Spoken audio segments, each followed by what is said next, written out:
My name is Christina Crook, and I am the author of The Joy of Missing Out.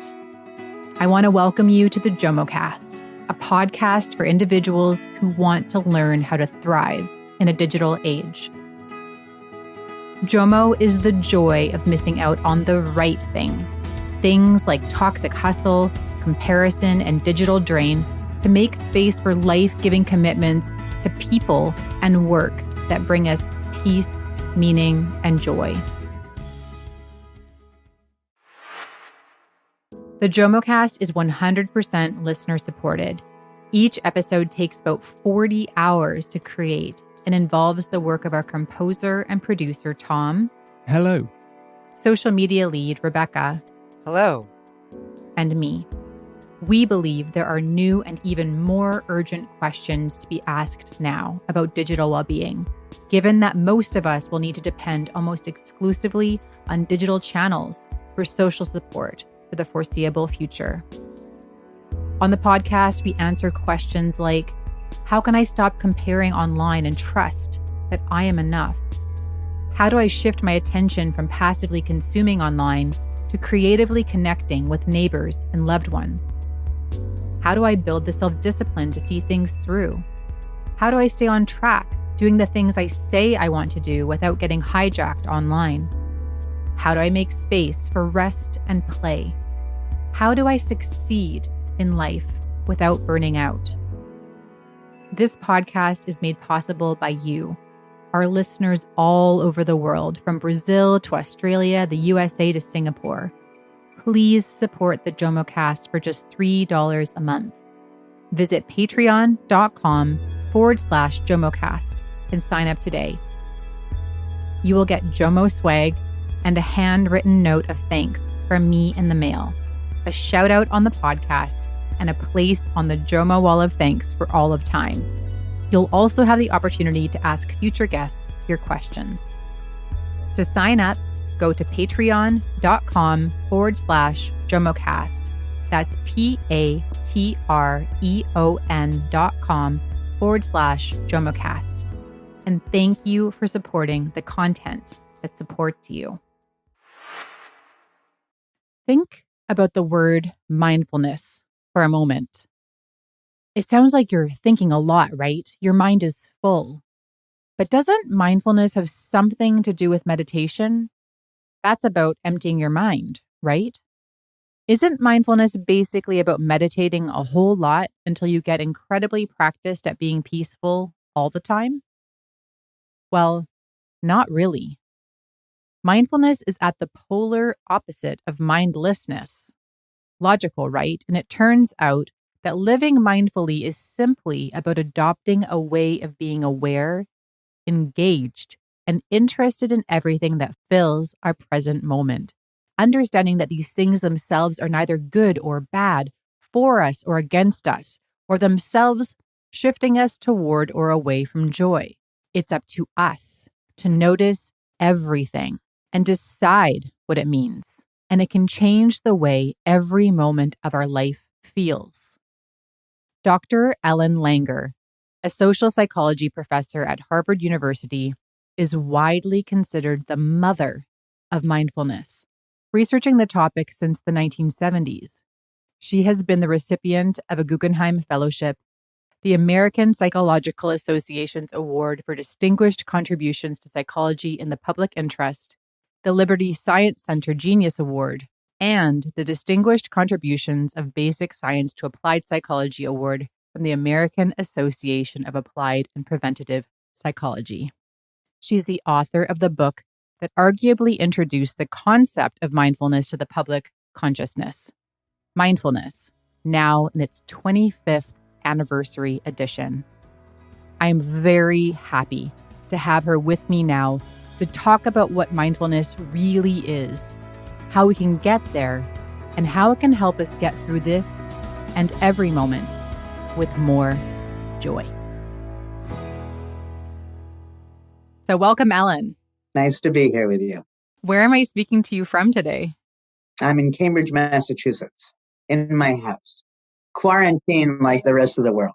Well, I'm so excited about this conversation. I mean, of course, you being the mother of mindfulness and mindfulness being a huge topic, particularly as we try to move through COVID with some of our well-being intact and even maybe potentially find a place of flourishing during this season. So thank you so much for being with me today. My pleasure. So you said, when we make the moment matter, it all matters. Right. I love that quote so much. I think people need to understand is that all we have is moments. And most of our stress, all of our stress is based on the future. And as people should be aware now, if they weren't before, the future is unpredictable. People are stressed because they think of things as unpredictable now, but things were always unpredictable. And so people tend to confuse the stability of their mindsets, what they're thinking, with what's actually happening. Everything has always been changing, looks different from different perspectives. And because of that, we never know. Interestingly, Christina, is that when we look back, everything makes sense. So you find out Jane and Joe are getting divorced, and you say, yeah, I knew it, because you start thinking of the fight they had at a party and how rude they were to each other the last time you saw them and so forth. Going forward, if somebody said at the party, well, do you think they're going to get divorced? You say, no, everybody fights, and so on. So we confuse the certainty of things that have already happened with the uncertainty going forward. I do this little exercise in my decision class at Harvard. This is an advanced class, and they also start off, like most people, believing that everything is predictable. So I say to them, okay, I've been teaching a version of this course for 40 years. I have never missed a class. What is the likelihood that I'm going to be here next week? And we go around the room, and everybody answers, and they say things like 98%, 90%, as if there's some calculation that they're doing, because they know they shouldn't say 100%, but essentially that's what they're saying. Then I say, okay, now I want everyone to give me, we'll go around the room again, give me a good reason why I might not be here next week. The first person invariably says, well, I'm always here, so I deserve the time off. The next person says, my dog has to go to the vet. And then they all give very good reasons. And I say, okay, now, what do you think the likelihood is of my being here next week? And the 100% drops to 50%. Okay, so going forward, we don't know. And I think in these times, the times of the pandemic, it's important for people to realize that the certainty that they had wasn't real, so that they're less uncomfortable with the uncertainty. Things will play out however they play out. They will be advantages for all of us, disadvantages, and those advantages or disadvantages are not real. They're a function of the way we frame the event. So, Christine, if you and I went out to dinner and the food was wonderful, great. You and I go out to dinner and the food is awful, great. I'll eat less. Okay, so my experience of events depends on the way I frame the event.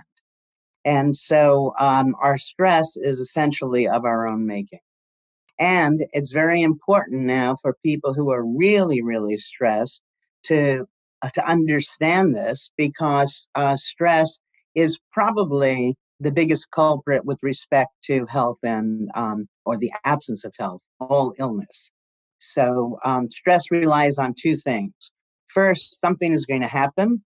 And then when it happens, it's going to be awful. So we just said, we don't know what's going to happen. Give yourself 2, 3, 6 reasons why it might not happen.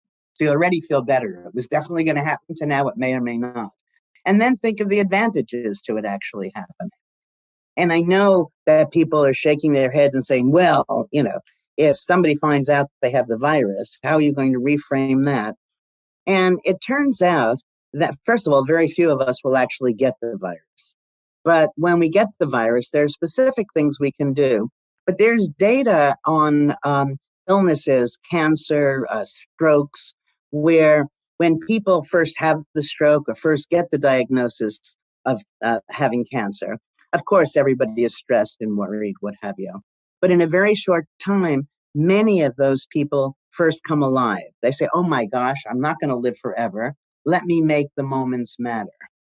And so even when it seems the worst thing's befall us, there's still ways in which we can come alive. And again, as you opened our conversation, although I'm monopolizing it, with the talking about moments, if we just make the moment matter, everything will fall into place for us. Not try to figure out what are we going to do in 6 months or even 6 days. Just take care of right now. What are some steps to making the moment matter? Because I'm hearing you, there's so many different lines I want to take in terms of understanding stress a little bit better, but how do we actually, especially right now, I'll give my own personal situation to provide some context. I'm home with my 3 kids. I try to do homeschooling in the morning with them, then move on to work. I'm going through my own waves of grief throughout the day, navigating changeover with my partner at home, engaging with neighbors. Like, how do I, during the regular course of a day, which all the days feel like the same day, how do I make the moments matter right now? Okay. It's interesting. There are lots of people who say, be in the moment, be in the present.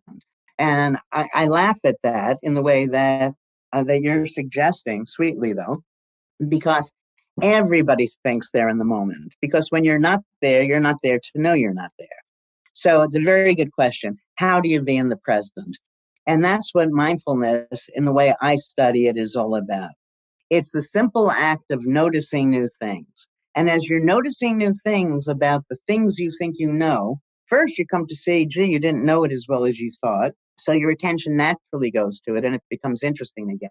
And when you're noticing new things, that is the essence of being engaged. So it feels good. The neurons are firing.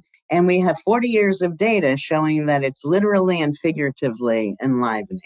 It's the best thing that one can do for themselves. So when you say you're homeschooling, well, what does that mean? If we say, what are you doing at this particular moment when you're homeschooling? And how might you notice different ways of doing it and notice different things about your children and different things about the day and so on? Then you'd be approaching it more mindfully. Right. And even the way that people do these things, and you threw up your hands, which your audience can't see, that, oh my God, homeschooling, that there probably are aspects to it in your home that the kids are loving and that are highly effective. So if you're looking for the ways you're failing, you're going to find them. If you look for the ways you're succeeding, you're going to find those also. Because success, failure, good things, bad things are not in events themselves. They're in the views we take of events. And so if we change our view of the event, and there's no reason, you weren't taught to be a homeschooler. There's no reason why you should be perfect at this. And we don't even know what perfect would be. That if your kids sat perfectly still and learned whatever wisdom you were imparting to them, I would have some trouble with that, because from where does your wisdom come? That most of education is, dare I say, mindless. That, I often start lectures I give to explain this concept of mindlessness and mindfulness to people by asking them a simple question, how much is 1 and 1? So, Christina, how much is 1 and 1? It is 2. Okay, but no, it's not 2. It's only sometimes 2. If you're using a base 10 number system, 1 plus 1 is 2. If you're using a base 2 number system, 1 plus 1 is written as 10. Easier to understand, if you add 1 pile of laundry to 1 pile of laundry, 1 plus 1 equals 1. 1 wad of chewing gum plus 1 wad of chewing gum, 1 plus 1 equals 1. Okay, so the point here is that if your children were doing exactly what you were teaching them, and you were teaching them all of the facts you learned in a mindless way, it wouldn't be good for them. I'm fond of telling the story because, remember, I'm Harvard, Yale all the way through, straight A student, which will take on a different meaning, and you'll see I'm not boasting in a moment. So I was at this horse event, and this man asked me if I'd watch his horse for him because he was going to get his horse a hot dog. Well, I told you I'm Harvard, Yale. I know horses don't eat meat. He gets the horse a hot dog and goes, and I'm watching the horses. He comes back with the hot dog and the horse ate it. And it was at that moment that I realized, gee, all of these facts that I thought I knew, these facts that made me as an A student better than the B student, who's better than the C student, questionable. All right. So what we need to do, no matter in what context we're learning, whether it's digital, in the classroom, over the internet, what have you, we need to appreciate that information changes depending on context. 1 and 1, yes, is 2 sometimes, not all the time. So I think you're probably a better homeschool teacher than you think you are. Thank you very much. Okay. We'll have to ask your children and find out. Absolutely. But I love that framing. And I think for people, who are going to be listening to this episode in the next couple of weeks who are still deep in it, everyone is in their own unique challenges and opportunities right now to know that we can frame it, that the way that we look at it, whether we're looking at it as a success or a failure, determines how it actually is in the world, I think is, if I'm understanding you correctly, is an incredibly empowering idea. Yes. I mean, it's a way for people need to understand that events don't cause stress. What causes stress are the views we take of events. If we take a mindless negative view, yes, we're going to be stressed. If we open that up and see all the alternative ways the information can be understood, the stress will subside.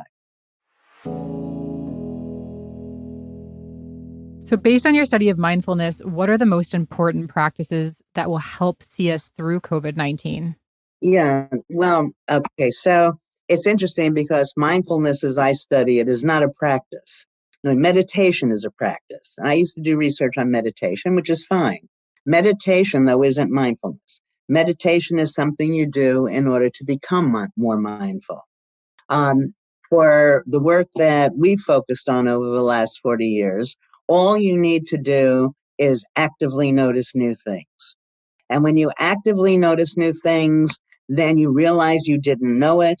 And it's that uncertainty that then keeps you on top of things, keeps you interested and the like.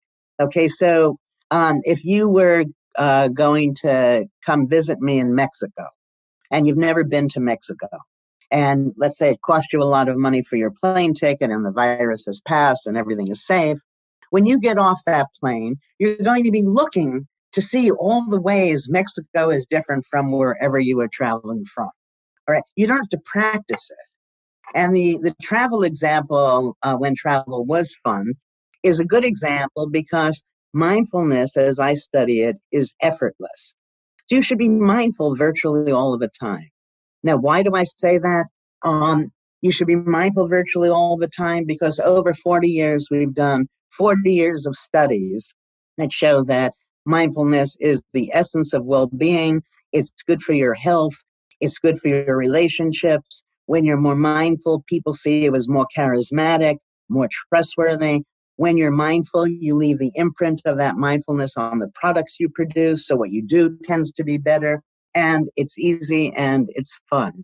So given that it's good for you, it's easy, it's fun, people like you better, respect you more, and so on, there's no reason why we should not, as soon as possible, become more mindful.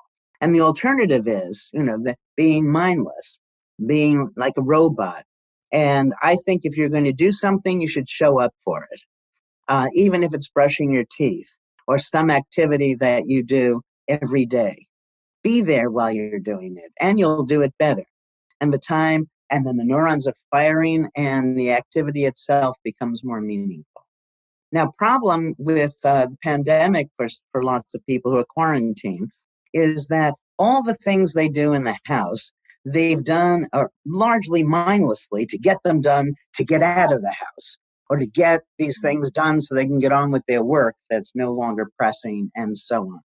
And so it doesn't occur to them that they might reinvent those activities. But the bottom line is that if you're going to do it, be there for it, and there are very clear benefits to being that fashion. You might the example that comes to my mind is you're having cereal, and so you reach for the box, you pour it into a bowl, you pour the milk in, and you do all of this mindlessly because you're thinking about something that you're going to have to do at work. If you do this, then if there was a little metal object that happened to find its way into the box because plants are not perfect, right? When the box is packaged and so on, you're going to break a tooth, okay, or choke or something. There's always something that can happen. So when you're mindful, you're averting the danger not yet arisen. When you're mindful, you're there so you can take advantage of opportunities to which you'd otherwise be blind. Fascinating. Because there is a lot of people, myself included, who want to mindlessly distract themselves from what is happening right now. So would it be Well, that's, true? you say, you know what, that I'm sorry to interrupt you, but I have, so I might as well continue. Yeah. All right. People think they want to be mindless because they think the alternative is worry. So I'd rather not think about anything than be worried about something. But we've just said that worry is itself mindless. So I'm not suggesting that you turn your mind to all of the negative things that could happen. I'd recently written about the difference between what I call mindful optimism and defensive pessimism.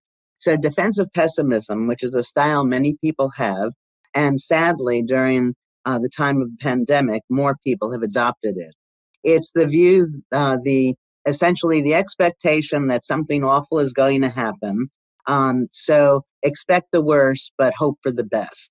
And that's problematic in two ways. First of all, you tend to get what you expect. If you're expecting the worst, then you're stressed. That's no good for your health. Second is the word hope, which most people think is a positive thing. If you think carefully about it, that it really is rather negative. That hoping for something has built into it the belief that failure is likely. That you don't say, I hope I can have breakfast tomorrow. You just expect to be able to have breakfast tomorrow. If you say, I hope I can have breakfast tomorrow, that says, oh, somebody is going to prevent you from having breakfast tomorrow, or somebody is going to have eaten all your food, or whatever the case is. And so instead of this approach, which leaves you stressed, I suggest that we don't put our heads in the sand. We make a plan. So I'm going to quarantine myself. I'm going to clean my house. I'm going to get some exercise, whatever your plan is. And then you just do it, expecting that everything is going to be fine. Now, if things turn out to be fine, you haven't wasted any time. If you decide at the end of this that things weren't so fine, you're going to be stronger by adopting this view than if you just spent all your time being stressed, prior to it. So I think, and again, the overwhelming strategy is just take care of right now. That's really all we have anyway.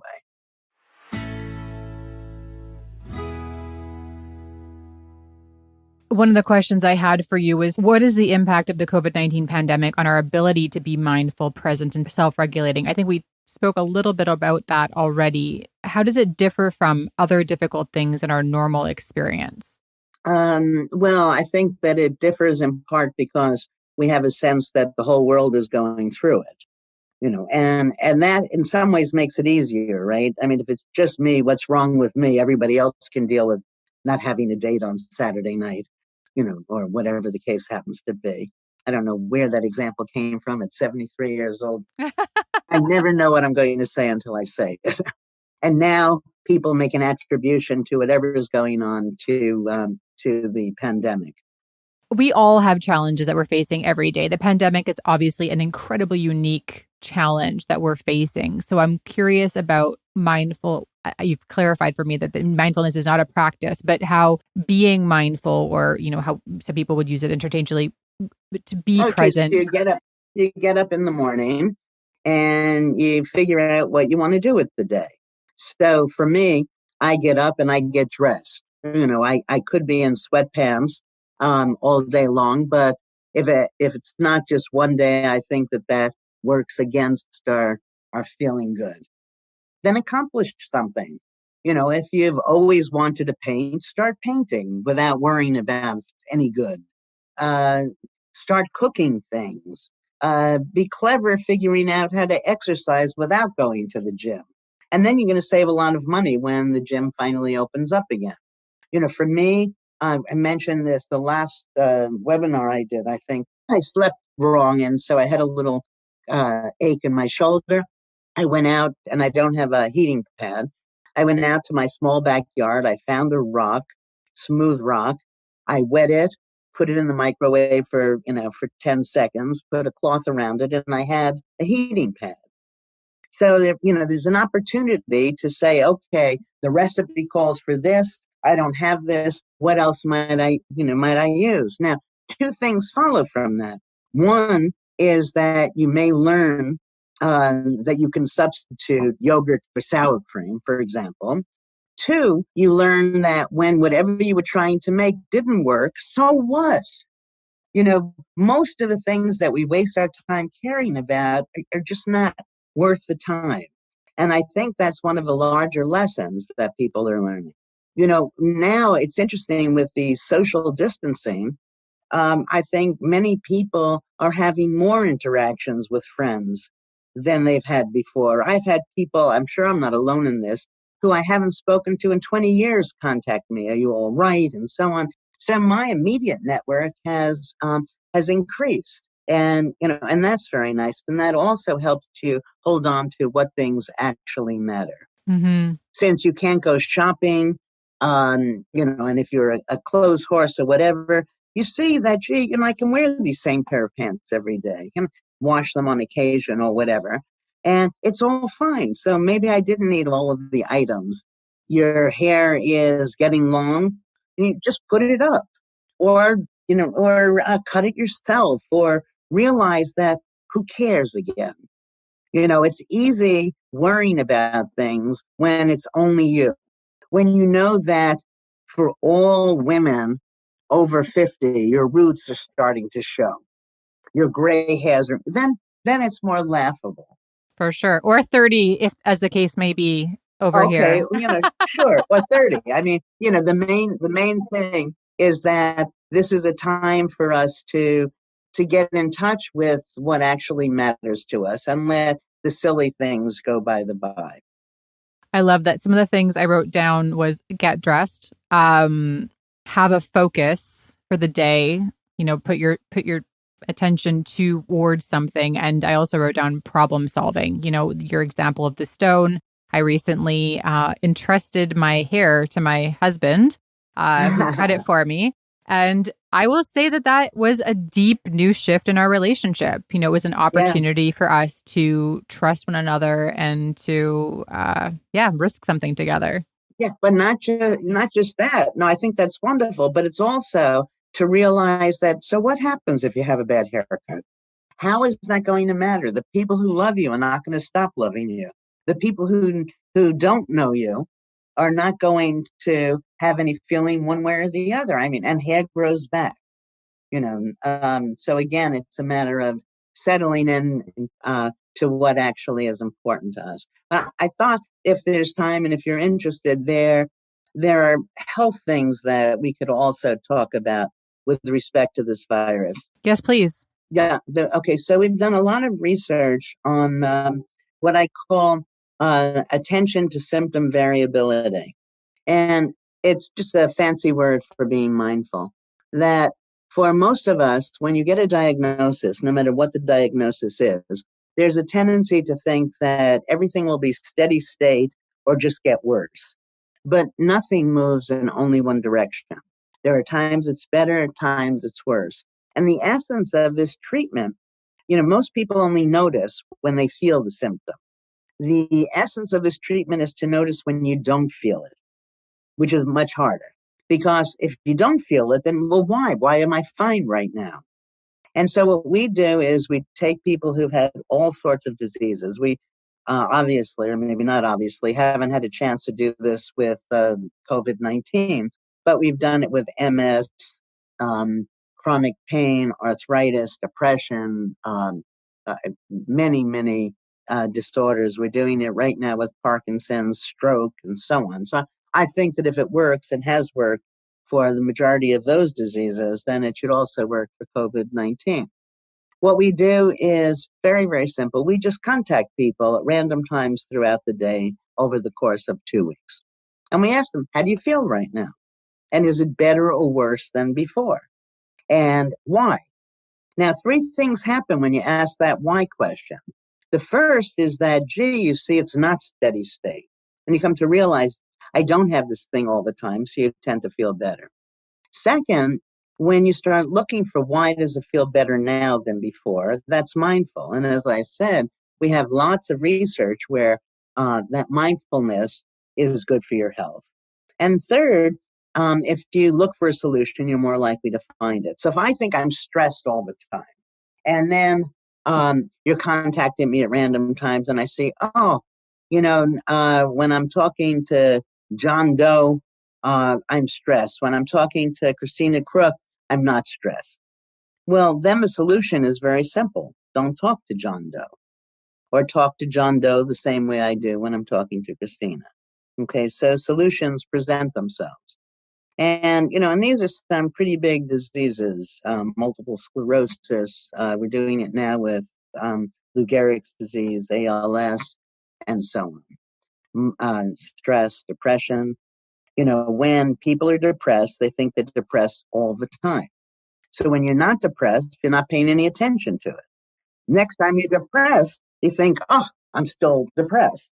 And by doing this, and you can set your smartphones to ring at I don't know if they'll ring at random times, but maybe every hour or every 2 hours, or have somebody call you and ask you, and then you get a handle on the way things change. So this mindlessness, whether it's about our health, our well-being, our use of the digital world, no matter what it is, we tend to hold things still. And our health, well-being, and effectiveness results from our letting things vary the way they naturally do.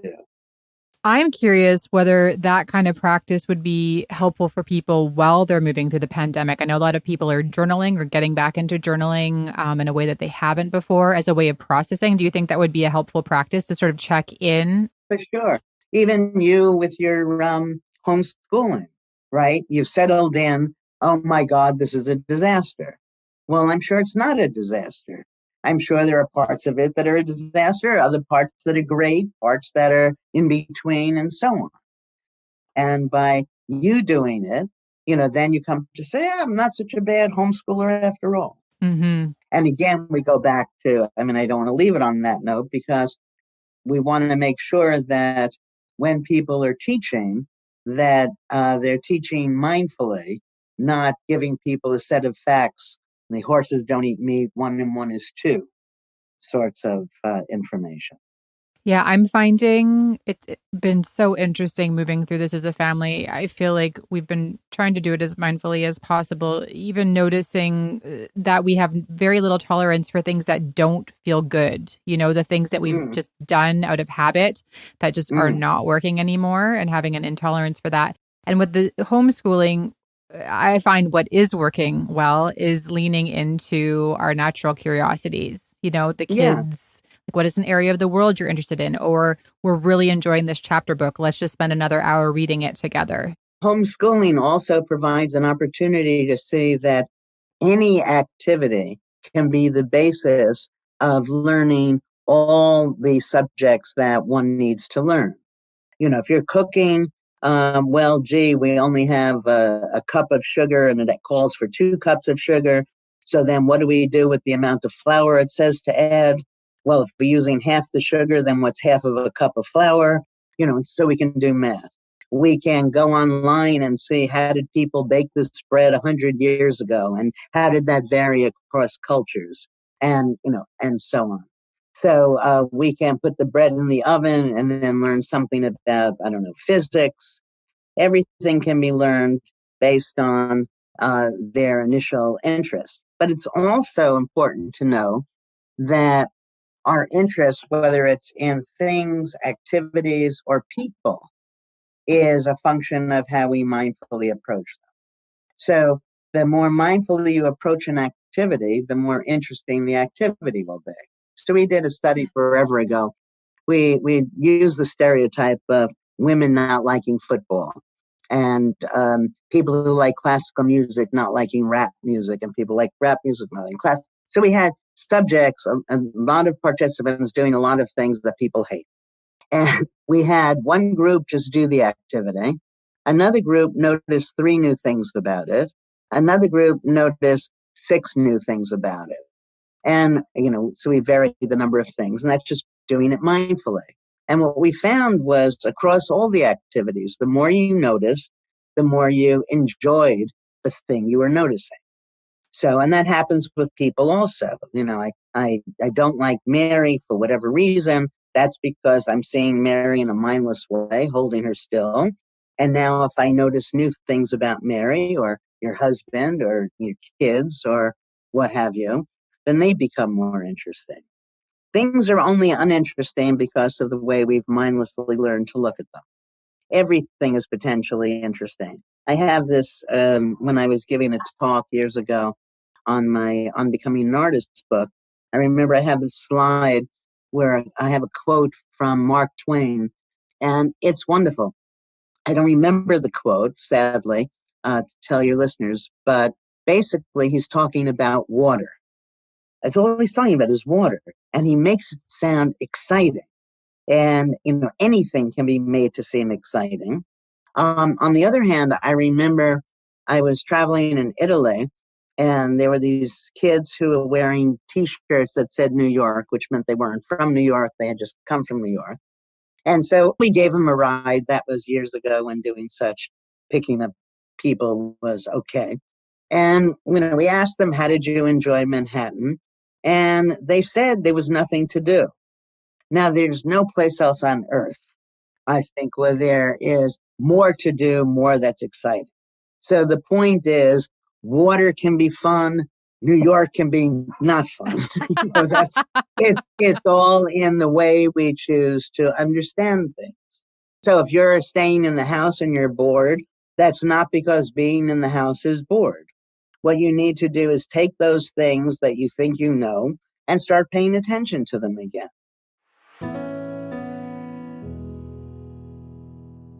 I want to sort of steer our conversation to a close, and I'm so curious to hear your perspective on the impact of the way that we engage digitally on our ability to be mindful. Is it the same? Can we be as mindful online as we can, let's say, offline? Yeah, that's a wonderful question, Christina. I was down in South Africa, and I was on this news program. And before the program started, for whatever reason, I was invited. He said, "Before we start, can I just ask you a question, Professor Langer?" I said, "Sure." He said, and it was a commercial, basically. He said to me, commercial for his children, "What do you think about kids being on their cell phones all the time?" And I laughed and I said, "I'll tell you, but you're not going to like my answer." I think that if anybody is given the alternative of an interesting, supportive, nurturing, in-person conversation, they're going to prefer that to being on the phone. And rather than prevent kids from using their phones, parents need to up their game. And in the same way, anything digital or not digital, can be approached mindfully or mindlessly. You can add 1 and 1 is 2 mindlessly. You can read mindlessly.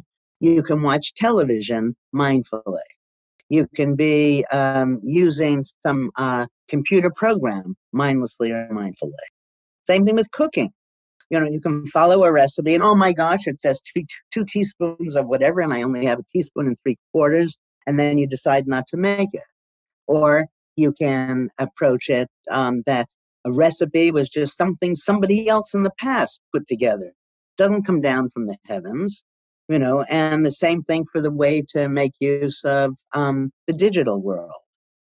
I think that there are a few things that provide more opportunities for creativity and being mindful than the digital world. Everybody can make a movie. Everybody can perfect photographs. Can take a drawing and learn how to improve it in so many different ways. But you can take the advice that all of this gives and do it mindlessly.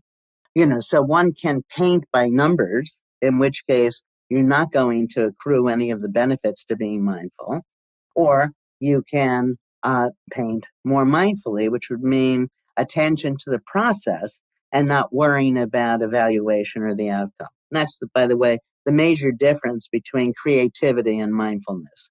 I could have just called mindfulness mundane creativity 30 years ago, but I thought people have such a mindless notion of creativity because they think that all that matters, or what matters a lot, is the final product. If Christina, you decided to pick up a paintbrush and on your own you created the Mona Lisa.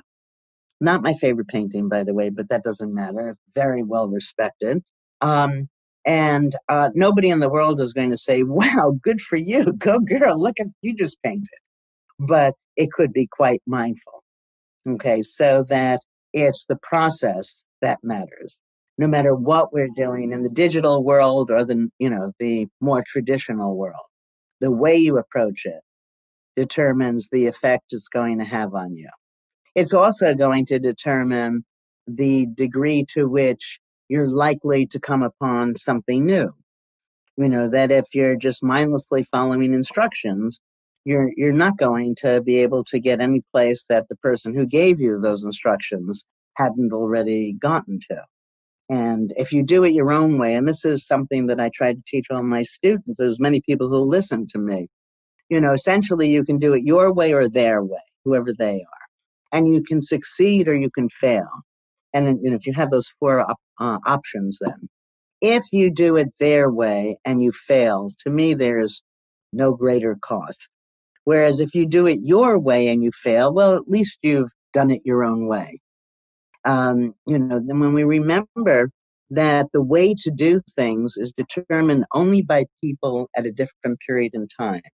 And the more you are like the person who derived the rules, the more likely you'll succeed by those rules.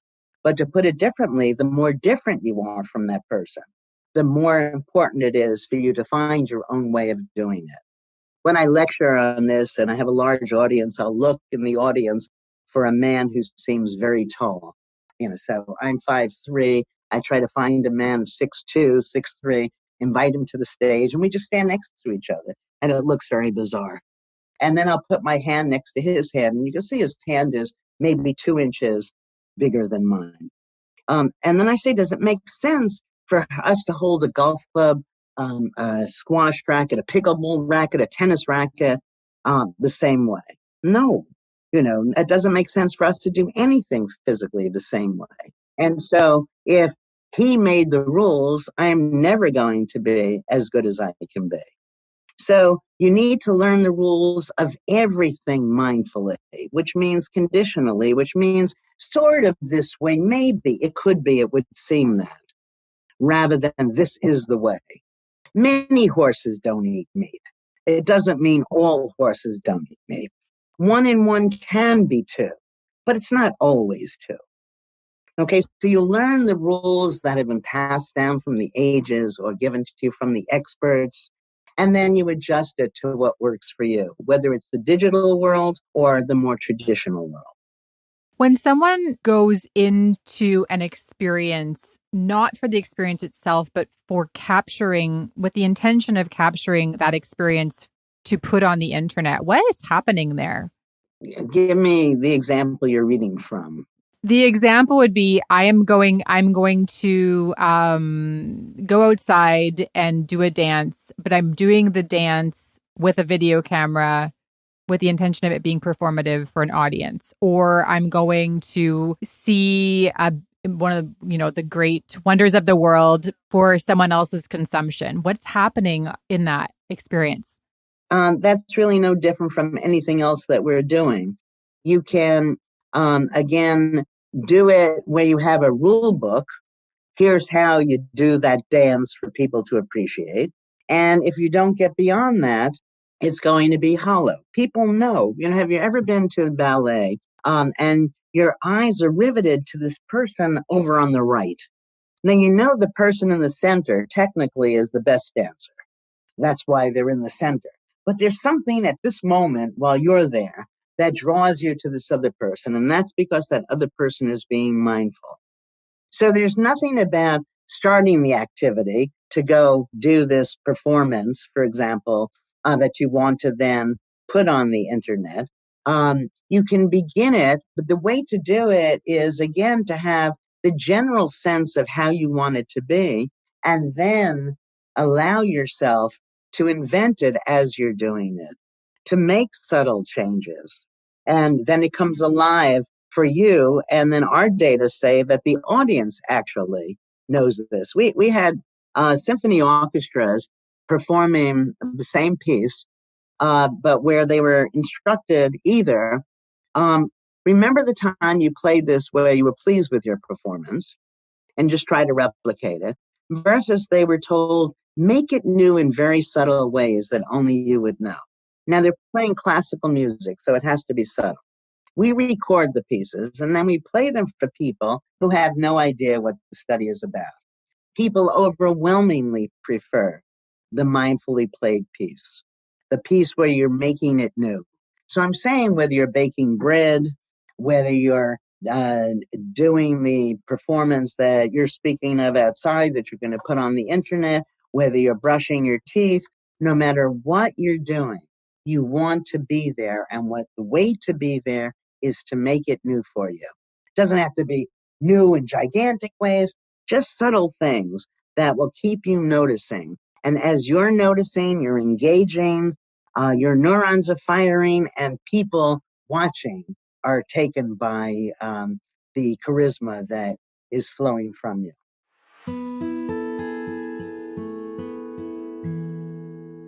Oh, Ellen, I have so many more questions for you, but I'm mindful you've already given so much of your time. I want to close with this question. How do you believe our attitudes towards mindfulness and well-being will be altered when we come out of this crisis? I don't think our attitudes about mindfulness will necessarily be altered. I think that our attitudes about so many of the things we've already talked about will be altered. And for those who are more mindful, hopefully they'll draw larger lessons from them and see that circumstances that they were afraid were going to be awful were not so awful. And that they had resources, personal resources, strengths that they weren't aware that they had. And that can carry us forward to be better than we were before. I think that one way of feeling good about yourself is to be more generous to other people. Those who have money, so I'm supporting people who work for me in some capacity, but they can't show up, because I can afford to do that, not endlessly. And, but there are so many ways that we can help people. And the more you're helping other people, today, I think that you'll continue doing that tomorrow. And I think that, so when we come out of this, I think we'll be a closer world. I hope we will be. And so, I think there are going to be a lot of positives. But again, things are neither positive nor negative.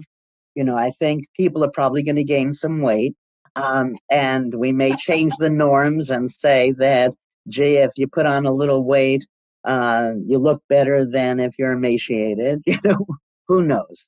All I know is that all we can take care of is what's happening right now. I think the big thing I'm taking away from our conversation today is the whole concept of how energizing being mindful is. Yeah.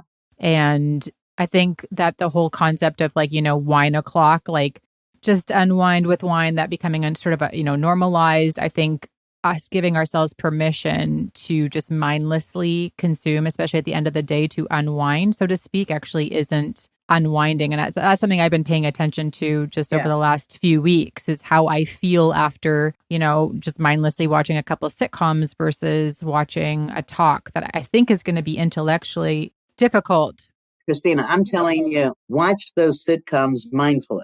Okay. You can watch a talk mindlessly or mindfully. I give you permission to do all those silly things, but to do them mindfully, and you'll prosper from it. I'm glad you mentioned about how mindfulness is energy providing rather than consuming. That, for me, I go and I give a talk and I get more and more energized, which is always hard for me to end the talk.